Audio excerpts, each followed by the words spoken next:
We're more than just podcasts and a radio station at Boise State Public Radio. We're a trusted resource and a lifeline for communities across Idaho.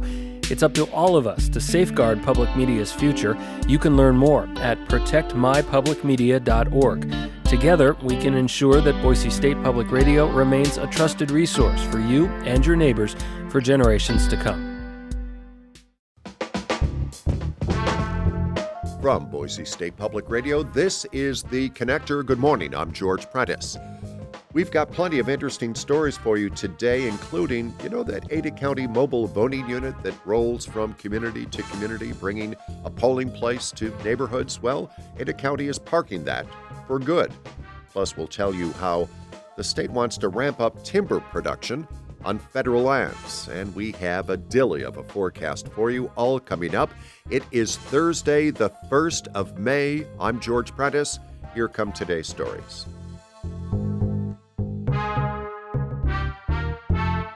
A federal judge has blocked parts of an Idaho immigration bill that would have allowed law enforcement to charge people without legal status for the crime of, quote, illegal entry. Julie Lucatau reports. House Bill 83 allows law enforcement agencies to check someone's immigration status if they are detained or suspected of a crime. On Tuesday, Judge Amanda Brailsford issued an injunction preventing Idaho from charging people under the newly created state crime of illegal entry. Hours after the law went into effect in late March, the ACLU sued Idaho officials, including Attorney General Raul Labrador. It argued the law violates the Supremacy Clause of the U.S. Constitution, which says federal law supersedes state law. In a press release this week, the ACLU said it was proud to defend the constitutional rights of everyone, including those born outside the U.S. The law also grants immunity to police officers, protecting them from being sued for damages caused while enforcing the law. In an emailed statement, the Office of the Attorney General said it would continue to defend the bill and was considering next steps. Julie Lucatau, Boise State Public Radio News. Now to North Idaho, where a 10-year-old boy is facing charges. That after police said he brought a pellet gun to school and waved it in front of classmates on their school bus. The boy is a student at the Northwest Expedition Academy in Coeur d'Alene. Police said that he is facing charges under Idaho Code for threatening violence upon school grounds.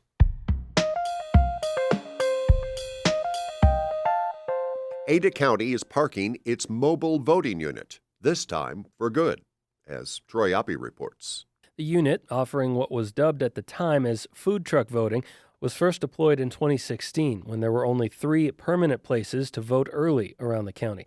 The mobile unit takes 5 to 6 people to staff and typically visited more rural areas of Ada County to offer early voting, but fewer people have been showing up. We saw it go from, hundreds down to less than 100 in a day.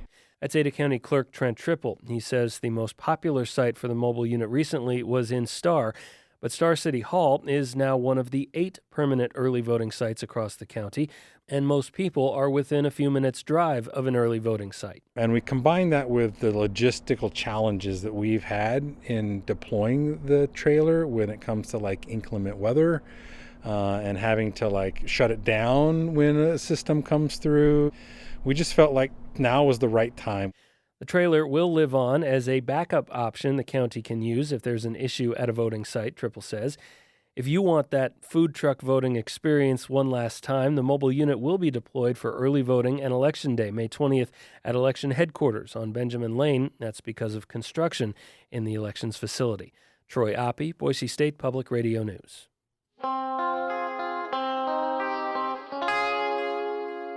Yesterday's news about a retreat in the nation's gross domestic product in the first quarter was, most economists say, a reflection of an uncertain economy. Tariffs, existing tariffs, and threatened tariffs casting a long, wide shadow, actually pointing more toward what will be in the next GDP quarterly report.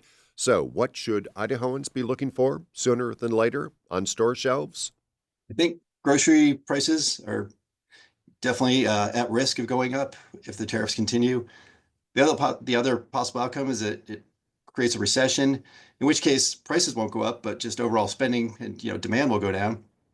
Yeah, we're definitely going to see increases in things like automobiles on lots, new cars. Just the supply chains are so globally integrated that you can't quickly switch to pure domestic sourcing and keep the prices where they're at. This is Dr. Jim Crows, Boise State professor. He teaches the next generation of economists on things like supply chains, and you can hear our full conversation on our website. It's boisestatepublicradio.org and on the Boise State Public Radio app. Governor Brad Little has issued an executive order to ramp up timber production across the Gem State. Lauren Patterson is with Northwest Public Broadcasting. The order, titled Make Forests Healthy Again Act, directs the Idaho Department of Lands to expand its partnership with the U.S. Forest Service to reduce fire risks on federal forests in Idaho. In Idaho, 6 million acres of federal lands, National Forest System lands, have been designated as severely at risk for catastrophic wildfire. That's Dustin Miller, the director of the Idaho Department of Lands. Sales from harvesting lumber help pay for forest restoration projects, he says. A spokesperson from Friends of the Clearwater, an environmental nonprofit in Moscow, says the executive order makes it harder for the public to participate in decisions about the forests. I'm Lauren Patterson, reporting.